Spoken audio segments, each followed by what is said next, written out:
Before I start introducing myself and my topic, I would like to connect everyone in this room with my acacia tree here in the photo. This is my ceremonial space in Taipei.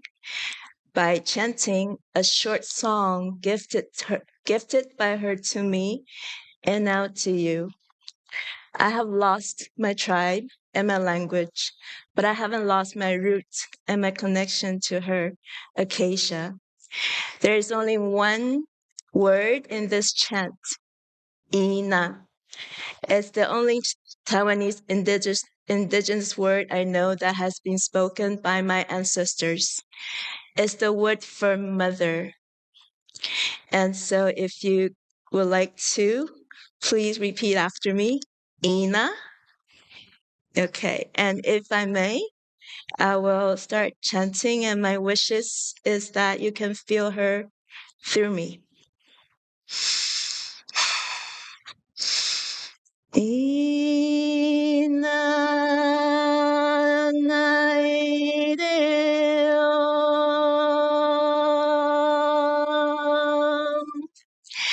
Ina naideo.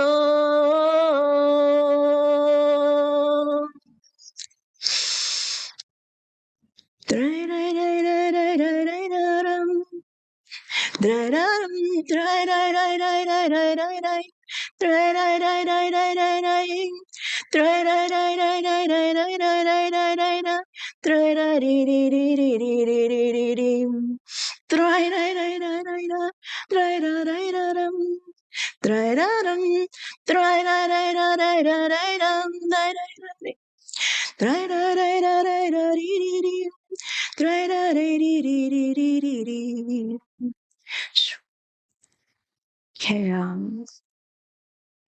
oops.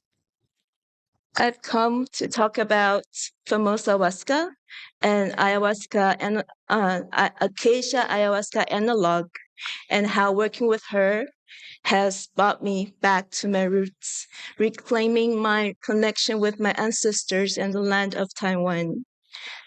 Okay. Just like how the Navis in the movie Avatar make their connection to their tree of souls, where they can talk to their ancestors to recall their past and even to remember their future.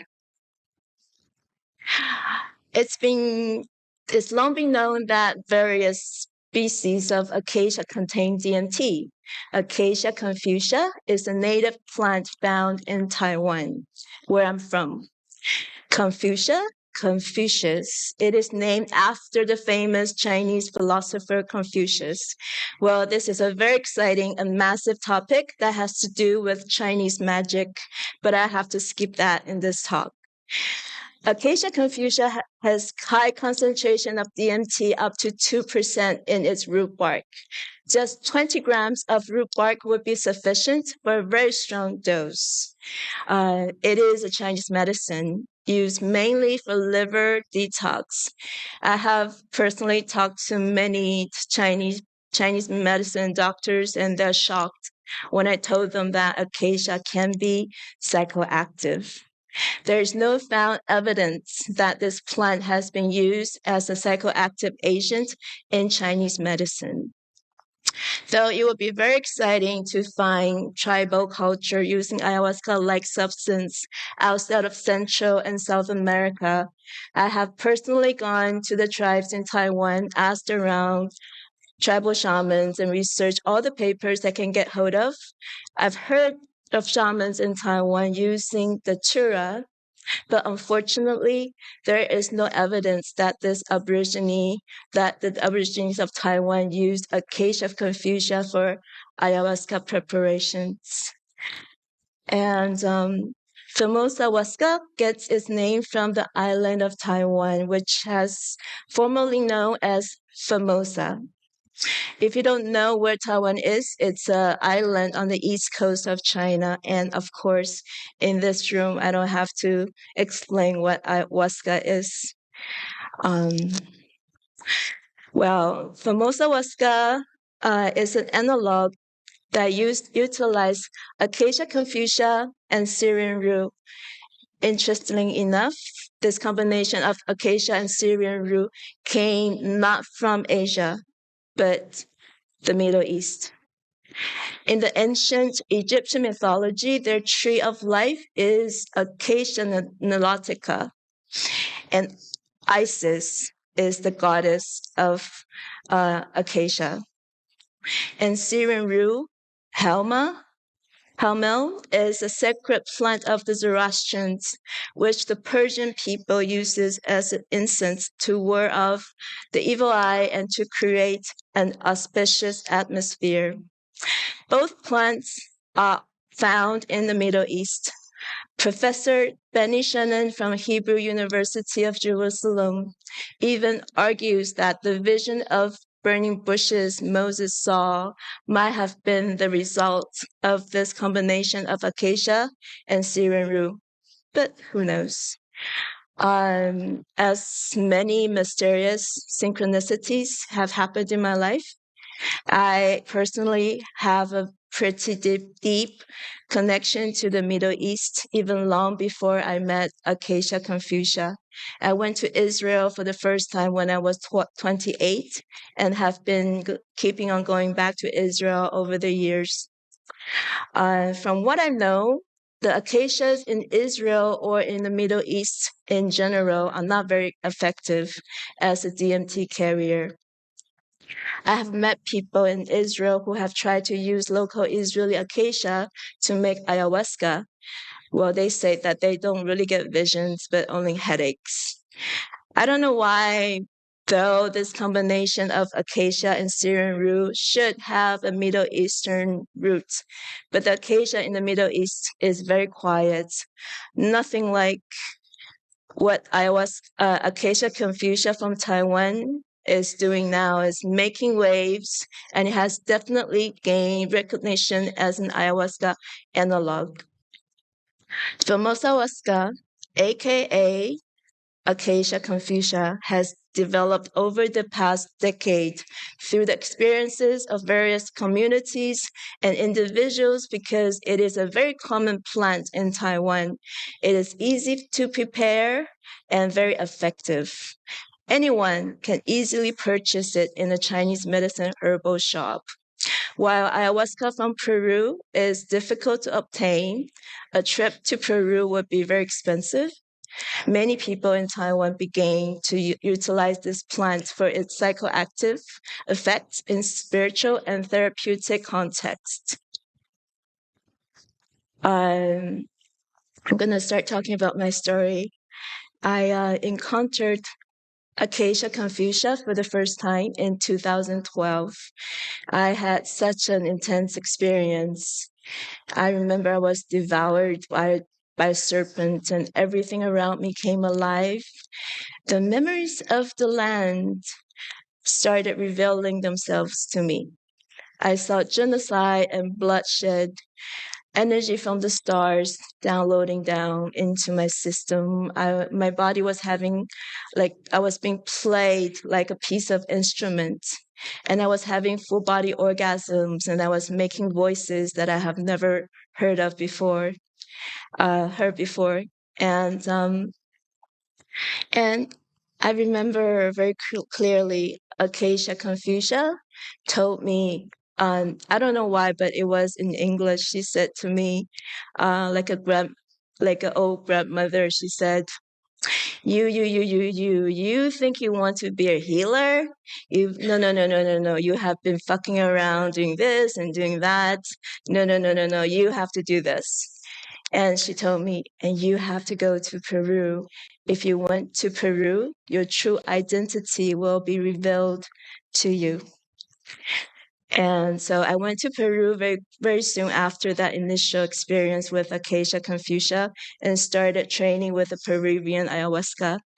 I studied both Shipibo and Mestizo traditions, learned to sing in both Shipibo and Quechua languages, sitting in the jungle for months and months, doing a list of master plant diets like any serious ayahuasca apprentice would do, devoting all of myself to the medicine, letting the plants sing through me, penetrating my consciousness, rooting in me, and teaching me.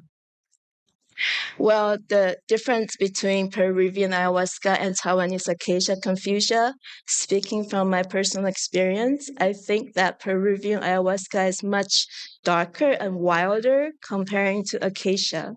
Because I study both Shipibo and Mestizo traditions, I think that the Shipibo is very good at opening astral portals. The Shipibo medicine is very often very high-tech in its vision and its wisdom, feeling more like a path of power. And on the other hand, Mestizo medicines is more earthy and motherly from my experience. And Acacia, confusa, is much more elegant and magical in my experience working with her. Acacia is definitely an ayahuasca experience, but the character of the plant is different. She is, to me, much more physical than the Peruvian ayahuasca. People more often have catharsis in their process, and the things like experiencing shifting into different animals, having full body orgasms, or feeling that the medicine is acting as a chiropractor, feelings of bones being realigned.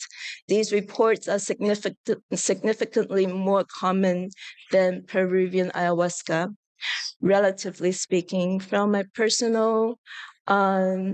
personally, the visions I get from Acacia are brighter and has more magical and occult teachings in it.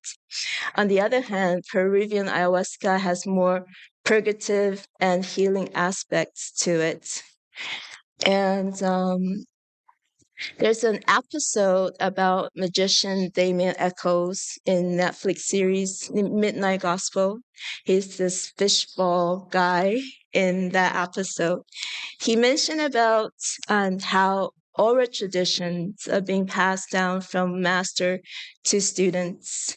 And he made a point that you can only pass the current if you have received the current, he said.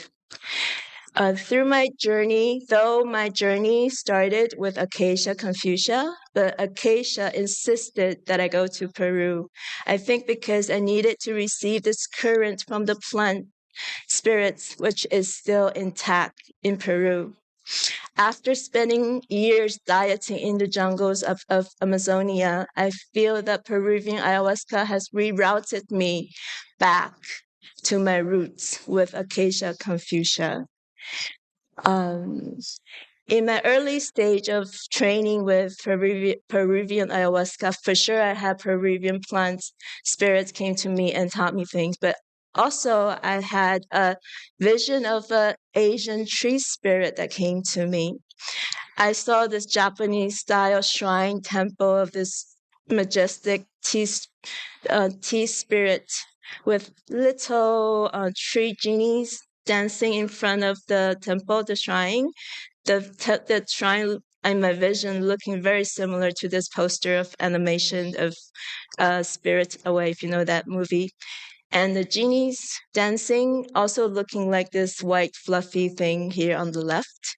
So I had no idea why this majestic Asian tree plant spirit came to me and what it wants from me.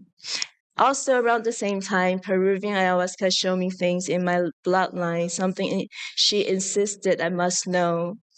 I must find out more information about my ancestors, knowing where I'm from, my roots. So I went home and started digging.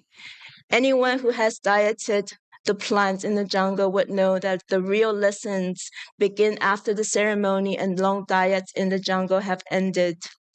Everything starts talking to you. And you notice that information keep on coming in, signs and synchronicities. One thing leads to another. You showed up at the right time, at the right place to meet the right person to give you the exact right piece of information. Things like that happened. And there's a very wise man in my life, my dad. My dad studies history, and he has always told me that, remember, the names in the school history books are real, but the stories are fake. And the names in the novels and the movies are fake, but the stories are real. And eventually, I discovered that the sacred mountain of Taiwan, Alishan, used to have huge forests filled with Taiwanese cypress trees over 3,000 years old. And it was deforested entirely by the first Japanese occupation and then the Chiang Kai-shek government. Can you imagine an entire forest filled with majestic trees over 3,000 years old? So the story goes that the woodcutters who cut down these trees started to have strange diseases that doctors cannot cure. Even the rice that they cooked became red and uneatable. Eventually, they had to call a shaman from Japan to perform a ritual to release the anger of the cypress trees spirits. There's now a monument on Alishan, literally called the one on the right, a tree spirit monument, which was made after this incident. I have personally gone to the place and pay my respect to the tree spirits and told them that I know now, I remember, and I won't forget. I believe it was these 3,000-year-old Taiwanese cypress trees who came to my vision in Peru and guided me to discover their story. I was always been told that my ancestors came from southern China. I never knew that I have Taiwanese indigenous blood. Eventually, my dad told me that my grandmother called her mother in Ina, which is the word for mother in Taiwanese indigenous language.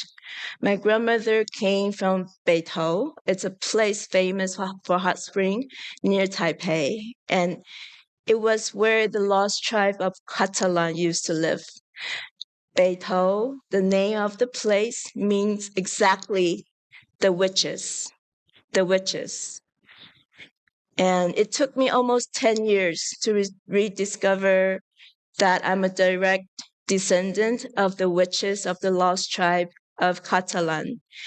One of my first cousins became a Taoist priest. I can't help thinking maybe it does run in the bloodline. So instead of having shamans as my teachers, I have a very different kinds of teachers on my path. The lady on the left is my Japanese urasenke tea ceremony teacher. Tea is my other plant teacher. Tea is a practice of cultivating 5 senses to stretch the fabric of time so that one can be totally in the moment. It is an understanding of telepathic communication with others, with Mother Nature, with the passing seasons around you through your body. To be with and to become everything with tea. I would say that sometimes your awareness became laser sharp and you can almost access the same space that the plant spirits, the medicine, plant medicine use. And tea is very subtle, but it's very magnetic. It can open up a magnetic dream state. It can be shamanic, though it's not typically psychedelic. On the right is my friend Sogyu. He's very famous. He's one of the few people who has taken LSD in the 60s in Japan. He became a Buddhist monk because of his LSD experiences. And he has been taking LSD while being a monk and undergoing very rigid Buddhist training. Sogyu also hosted a very like this music festival in Japan called Yamaudo. Is like equivalent to what Woodstock would be in the West. And he also started an eco village in near Kyoto. And he's one of these icons that made the first hippie move wave in Japan, and I would say in Taiwan as well. I mean, in general, in Asia. And we often exchange insights and about many things. And we talk about his experience learning Zen, like going through these koans. Yeah, like you have to answer questions like, bring me the universe, that kind of stuff. And he's taking LSD while immersed in these very high level Zen Buddhist training. So it's very interesting talking to him. And and he told me that he doesn't need to take LSD anymore because it doesn't affect him at all anymore. And so so these people became my teacher on the path. And I remember asking Sogyu, like, why some people became better after having psychedelic experiences, but some people became even worse. And he said that because one needs guidance, and that's why he became a monk. And I believe that's why I needed to go to Peru, because I needed the guidance of Peruvian ayahuasca to carry this current. And Sogyu also said that he noticed that the monks who has had psychedelic experiences never gaze through darkness much better than those monks who hasn't had any psychedelic experiences.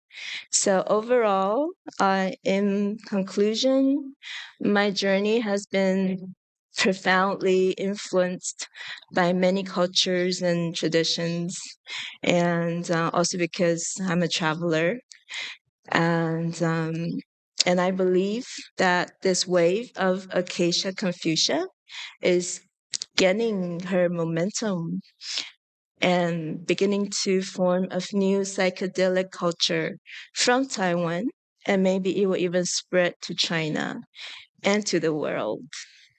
Thank you.